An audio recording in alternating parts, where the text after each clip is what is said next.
ಆತ್ಮಸಾಕ್ಷಿ ಮತ ಹಾಕ್ತೀನಿ ಅಂತ ಡಿ.ಕೆ. ಶಿವಕುಮಾರ್ ಅವರು ಕೊಟ್ಟಿದ್ದಕ್ಕೆ ಹೋದ್ರಂತೆ ಎಸ್.ಟಿ. ಸೋಮಶೇಖರ್. Very interesting. ಮತದಾನ ಮಾಡೋಕ್ ಮುಂಚೆ ಡಿ.ಕೆ. ಶಿವಕುಮಾರ್ ಅವರನ್ನ ಭೇಟಿಯಾಗಿದ್ದಾರೆ ಸೋಮಶೇಖರ್ ಅವರು. ಡಿ.ಕೆ. ಶಿವಕುಮಾರ್ ಕೊಠಡಿಗೆ ತೆರಳಿ ಮಾತುಕತೆಯನ್ನ ನಡೆಸಿದ್ದಾರೆ ಎಸ್.ಟಿ. ಸೋಮಶೇಖರ್.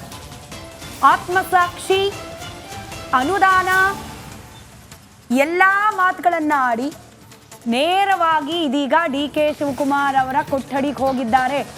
ಹೋಗಬೇಕಾಗಿದ್ದು ಬೊಮ್ಮಾಯಿ ಅವರನ್ನ, ಇಲ್ಲಾಂತಂದ್ರೆ ಆರ್ ಅಶೋಕ್ ಅವರನ್ನ, ಇಲ್ಲಾಂದ್ರೆ ವಿಜೇಂದ್ರ ಅವರನ್ನ ಮಾತನಾಡಿಸ್ಲಿಕ್ಕೆ. ಆದ್ರೆ ಹೋಗಿ ಮಾತನಾಡಿಸ್ತಾ ಇರೋದು ಡಿ.ಕೆ. ಶಿವಕುಮಾರ್. ಅನುಮಾನ ವೋಟ್ ಹಾಕಿದವ್ರದ್ದೆಲ್ಲ ಒಂದೊಂದು ದೃಶ್ಯಾವಳಿಗಳು ಬರ್ತಾ ಇದೆ, ವಿಜುವಲ್ಸ್ ಫೋಟೋಸ್ ಬರ್ತಾ ಇದೆ.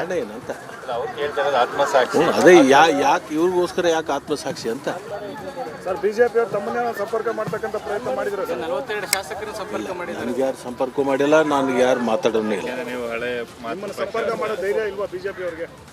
ನಾನು ಯಾಕೆ ಸಂಪರ್ಕ ಮಾಡ್ತಾರೆ? ನಾನು ಕಾಂಗ್ರೆಸ್ ಪಕ್ಷದ ಚಿಹ್ನೆ ಮ್ಯಾಗ ಆಯ್ಸ್ ಬಂದಮೇಲೆ ನಾನು ಕೇಳ್ತಕ್ಕಂಥದ್ದು ಮತ ಯಾಕೆ ಅಂತ ಹೇಳೋದು ಅವ್ರಿಗೆ ಹಕ್ಕಿಲ್ಲ, ಮತ್ತು ಅದನ್ನು ಕೇಳುವಂಥ ಪ್ರಶ್ನೆ ಉದ್ಭವ ಆಗಲ್ಲ ರೀ. Thank you. ನಮ್ಮ ಜೊತೆ ಲಕ್ಷ್ಮಣ್ ಸವದಿ ಇದ್ದಾರೆ. ಸರ್, ಈಗ ಬಿಜೆಪಿ ಮತ್ತು ಜೆಡಿಎಸ್ ಅಭ್ಯರ್ಥಿ ಕುಪೇಂದ್ರ ರೆಡ್ಡಿ ಅವರು ನಿಂತಿದ್ದಾರೆ. ಅವ್ರ ಪರವಾಗಿ ನಿಮ್ಗೆ ಏನಾದರೂ ಕಾಂಟ್ಯಾಕ್ಟ್ ಮಾಡಿದ್ರಾ? ಇಲ್ಲ, ನನಗೆ ಯಾರು ಭೇಟಿನೂ ಆಗಿಲ್ಲ, ಯಾರು ಮಾತನೂ ಆಡಿಲ್ಲ. ಓಕೆ. ಈಗ ಬರ್ತಾ ಇದ್ರಿ, ಒಬ್ಬರೇ ಬರ್ತಾ ಇದ್ದೀರಿ. ನಿನ್ನೆ ಶಾಸಕಾಂಗ ಪಕ್ಷದ ಸಭೆ ಇತ್ತು, ಯಾಕೆ ಸರ್ ಅವ್ರ ಜೊತೆಲೇ ಬರ್ಬೋದಾಯ್ತು? ಇಲ್ಲ, ನಾನು ಬೇರೆ ಮುಂಜಾನೆ ಒಂದು ಸ್ವಲ್ಪ ಬೇರೆ ಕೆಲಸ ಇತ್ತು, ನಾನು ಹೋಗಿ ಮುಗಿಸ್ಕೊಂಡು ಈಗ ಬಂದೆ.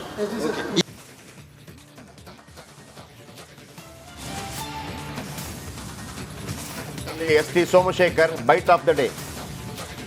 ಬೈಟ್ ಆಫ್ ದ ಡೇ ಅಂತ ಇದ್ರೆ ಅದು ಎಸ್.ಟಿ. ಸೋಮಶೇಖರ್. ಮತ್ತೊಂದು ಕಡೆ ಕುಪೇಂದ್ರ ರೆಡ್ಡಿ ಅವರು ಕೂಡ ನಮ್ಮ ಜೊತೆ ನಿರಂತರವಾಗಿ ಮಾತಾಡಿದ್ರು. ನಮ್ಮ ರಿಪೋರ್ಟರ್ ನೋಡಿ ಯಾವ ರೀತಿ ಎಲ್ಲೂ ಕೂಡ ಮೂಲೆ ಮೂಲೆಯಲ್ಲಿ. ಮತ್ತೊಂದು ಕಡೆ ಬಾಂಡಗೆ ರಾಜ್ಯಸಭಾ ಚುನಾವಣೆ ಒಟ್ಟು 112 ಶಾಸಕರ ಮತದಾನ ಆಗಿದೆ. ಇಲ್ಲಿ ತನಕ ಬಿಜೆಪಿ ಗೆದ್ದಾಗಿದೆ. ಈಗ ಮೈತ್ರಿಕೂಟದ ಅಭ್ಯರ್ಥಿ ಕುಪೇಂದ್ರ ರೆಡ್ಡಿ ಗೆಲ್ತಾರಾ?